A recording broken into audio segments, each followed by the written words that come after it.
네, 안녕하십니까, 김잔잔입니다. 이 사진을 보시면은 마크 주커버그죠. 전 페이스북, 현 메타 창립자이자 CEO라고 볼 수가 있는데, 이분이 평소에 러닝을 굉장히 좋아하신다고 해요. 그래가지고 굳이 이렇게 뒤에 덩치 큰 경호원들을 다 대동하고 이렇게 도심을 이렇게 러닝하는 모습을 볼 수가 있는데요. 재산이 몇백조가 되는 재벌도 결국 사람이다, 이런 말이 있죠. 돈을 잃으면 조금 잃는 것이고, 사람을 잃으면 많이 잃은 것이고, 건강을 잃으면 전부를 잃는 것이다. 사실 저희가 이렇게 주식 투자하고 일하고 사는 게 먹고 살기 위해서 결국 이렇게 잘 살자고 하는 건데, 이 건강을 잃어버리면 이게 생명과도 직결되는 거기 때문에, 그런 측면에서 건강과 관련된 헬스케어 섹터, 이 부분은 절대로 망할 수가 없는 산업이다. 그래서 저에게 혹시 여러 가지 섹터 ETF가 있는데 20년 동안 수면제를 먹고 잠들어야 돼 하면 어떤 sek터 살래? 하면은 저는 단언컨대 이 헬스케어 섹터를 살 것이다. 아무리 기술이 발달하고 세상이 만물이 변한다고 한들 몇천 년 전에 진시황조차도 불로장생을 원하고, 건강과 장수, 생명에 관한 것은 인류의 보편적인 가치이기 때문에, 그런 측면에서 전 세계의 레전드 투자자 워런 버핏도 보수적인 투자를 하는 걸로 유명하죠. 기술주 보다는 시대가 변해도 바뀌지 않을 그런 보수적인 주식에 투자하는 것을 선호해서, 코카콜라라든가 시즈 캔디, 일단 안정성을 잡고 나서 그 다음에 성장성은 2순위로 보거든요. 그리고 실제로 해외 연기금들이 이 헬스케어 부문 섹터에 주식들을 많이 들고 있다고 하죠. 연기금은 아무래도 주식을 보수적으로 운용을 해야 되는 입장에서 존슨앤존슨이나 이런 헬스케어 주식들을 많이 들고 있다고 하는데, 그래서 이번에는 헬스케어 산업에만 집중적으로 투자하는 헬스케어 ETF 중에서 가장 유명한 ETF에 대해서 소개해 드리려고 합니다. 그것은 바로 XLV라는 티커를 가지고 있는 ETF고요. 주식, 해외 주식 하시는 창에 XLV 하고 검색하시면은 보실 수 있습니다. 차근히 설명을 드리면은, 추종 지수는 S&P 500 지수 내에 있는 헬스케어 기업 60개를 추종한다. 그러니까 S&P 500 기업 자체도 미국에 기업이 수만 개 있을 텐데, 그 중에 우량 기업을 500개 뽑은 거죠. 그 500개 뽑은 것 중에서도 헬스케어 기업의 알짜배기들만 60개를 엄선해서 추정하고 있는 ETF다.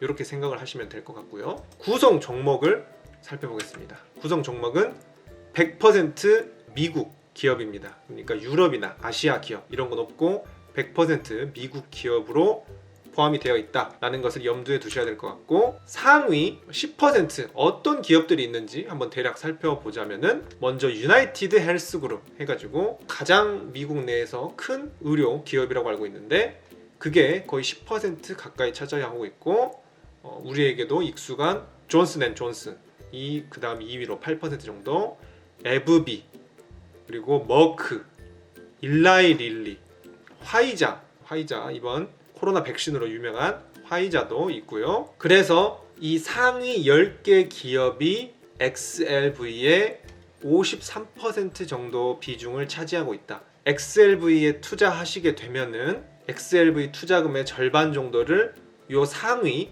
10개 기업 자동으로 투자를 하게 된다. 이렇게 이해를 하실 수 있겠습니다.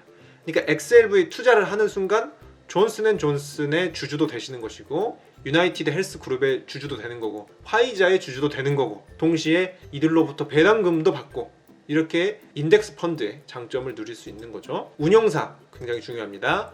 운용사는 스테이트 스트리트입니다. 스테이트 스트리트 하면은 딱 들었을 때 감이 안 오실 수도 있지만, S&P 500 인덱스 펀드 중에서 가장 유명하고 보편적인 SPY를 운용하는 바로 그 회사다. 그리고 SPDR이라고 스테이트 스트리트 안에 브랜드가 있죠. 그 유명한 브랜드를 운영하는 아주 명망 있는 회사입니다. 그리고 역사도 1978년부터 설립이 되어 운영되고 있는 운용사이기 때문에 운용사 자체도 굉장히 빵빵하고 안정적이다. 그래서 이 XLV의 역사, 이 ETF 자체의 역사도 보면은 1998년부터 헬스케어 섹터를 추종하고 있는 ETF다. 지금까지 ETF를 다룬 것들을 보면은 다 2000년대 초반, 빨라야 2000년대 초반 정도였는데 1990년도 말쯤에 인덱스 펀드로서의 ETF가 초창기 나올 때의 그 원년 멤버다. 그것도 완전 조상급 중에 조상이다 하는 역사와 전통이 있는 그런 ETF라고 보실 수가 있습니다. 그 다음 그러면 순자산은 얼마나 있느냐? 역시 근본 ETF답게 순자산도 우량합니다. 38빌리언 달러 정도면은 대략적으로 한화 한 50조 원 정도. 그래서 거래량 걱정은 하지 않아도 된다라고 보실 수가 있고요. 중요한 건 제가 항상 ETF 말씀드릴 때마다 강조하는 부분이죠. 운용 수수료가 얼마인지 굉장히 중요합니다. 운용 수수료는 0.1%입니다. 이 정도면은 많이 비싼 것도 아니지만 그렇다고 많이 싼 것도 아니고 딱 평균 적정가라고 저는 판단이 됩니다. 이게 아무래도 지수만 그냥 따라가는 느낌보다는 특정 섹터를 골라내서 이렇게 운영되는 그런 느낌이기 때문에 보수가 살짝 높다고 느껴질 수 있어요. 하지만 저번 영상에서 다뤘던 장기 국채 그런 더 특수한 ETF 대비해서는 좀 더 싼 편이다 이렇게 보실 수도 있고요. 그 다음 배당률 굉장히 중요하죠. 또 주식 하는데 주가 차익도 보지만 배당금도 많이 타먹어야 되지 않겠습니까? 이 XLV ETF의 배당률은 1.56%, 현재 시가 대비 1.56% 정도다 라고 보시면 되겠습니다. 생각보다 높아 보이진 않네요. 헬스케어 섹터 부문의 주식들이 배당금을 많이 잘 주는 걸로 유명한데 이 ETF 경우는 현재 가격이 높아서인지 아니면은 뭐 모아놓으니까 배당률이 이렇게 떨어졌는지 모르겠지만 아무튼 1.56% 정도로 된다라고 볼 수가 있고, 배당 지급일은, 배당 주기는 어떻게 되냐라고 보시면은 분기 배당으로 주고 있습니다. 월 배당이었으면 또 좋았겠지만 분기 배당, 우리나라 주식들 생각하면 분기 배당도 아주 해자롭다라고 볼 수가 있겠습니다. 현재 그래서 주식 가격은 52주, 그러니까 1년 기준으로 봤을 때 118달러에서 143달러 선 이쪽 범위 내에서 거래가 되고 있고요. 넉넉하게 뭐 10만원 후반대에서 20만원대 정도로 한 주에 생각하시면 되겠습니다. 그래서 최근 1년치 데이터를 보시면은 이렇게 횡보하는 모습을 볼 수가 있습니다. 그리고 3년치 차트 데이터를 보시면은 그래도 놀라운 게 뉴욕 3대 지수나 다른 여러 가지 섹터들은 코로나 때 팍 오른 다음에 2022년 긴축 기조가 있으면서 이렇게 우하향하는 모습을 보였죠. 그런데 이 헬스케어 섹터는 역시 안정성의 그런 특징이 있는 섹터답게 코로나 때도 잔잔하게 올랐다가 남들이 떨어질 때는 오히려 그냥 횡보만 하는, 전체적으로 변동성이 그렇게 크지 않고 안정적으로 움직이는 모습을 보여줍니다. 그러니까 제가 앞서 말씀드렸다시피 확실하게 요거는 무게가 좀 무겁다, 엉덩이가 무겁고 안정적인 그런 ETF다. 그래서 5년치를 따져도 경사가 나스닥이나 S&P 500과 다르게 그냥 완만한 경사를 이루면서 오른다라는 측면에서 연기금이 좋아할 만한 이유가 있어 보이죠. 하지만 전체적으로 보면은 그래도 이렇게 꾸준히 우상향하는 모습을 보여준다. 이게 20년 정도 되는 차트인데 그래도 오르긴 오른다라는 측면에서 은퇴 자금 넣거나 이러신 분들에게 좀 적절할 것 같습니다. 나이 드신 분들이나 이런 분들께도 좋을 것 같고, 아니면은 포트폴리오를 분산하는 측면에서 좀 공격적인 ETF를 넣었다면은 좀 이렇게 보수적이고 방어적인 ETF도 좀 이렇게 넣음으로써 좀 전체적인 포트폴리오의 균형을 분산하는 측면에서도 들고 가는 것도 나쁘지 않겠다, 이런 생각이 듭니다. 그래서 수치적으로 보시면은 최근 1년간은 마이너스를 보고 있어요. 아무래도 시장이 좋지 않기 때문에 마이너스를 보고 있긴 하지만은 그래도 뭐 S&P 500이나 나스닥에 비해서 마이너스 비율이 굉장히 적은 모습을 보입니다. 1년 동안 한 0.몇% 정도만 하락했다라고 보시면 될 것 같고, 3년치로 가면은 12% 상승이 되고 5년, 10년으로 가면은 10%, 13% 상승을 보여주고 있다. 그러니까 떨어질 때도 덜 떨어지고 오를 때도 팍팍 오르진 않는다.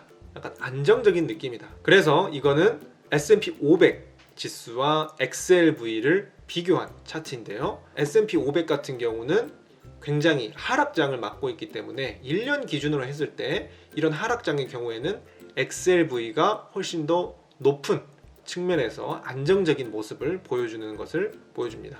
그래서 5년치 차트를 봐도 비슷하게 움직이긴 하지만 오를 때는 S&P 500이 더 많이 올랐지만은 떨어지는 국면에서는 오히려 XLV가 더 선방을 해주는 그런 모습을 보여주고 있네요. 이걸 더 장기적으로 20년으로 따졌을 때도 동일합니다.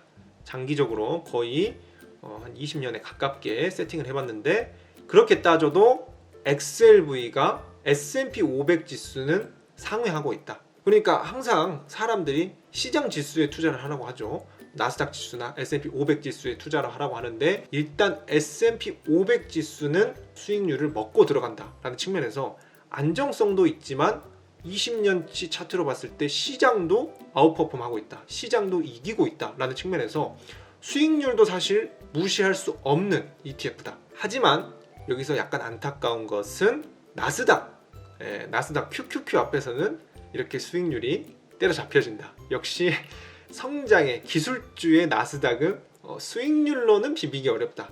확실히 나스닥은 오를 때 팍 오르고 떨어질 때 팍 떨어지고 이런 다이나믹한 그래프가 보이죠. 하지만 S&P 500이나 XLV 같은 경우는 안정적이다. 하지만 수익은 다소 덜 나온다.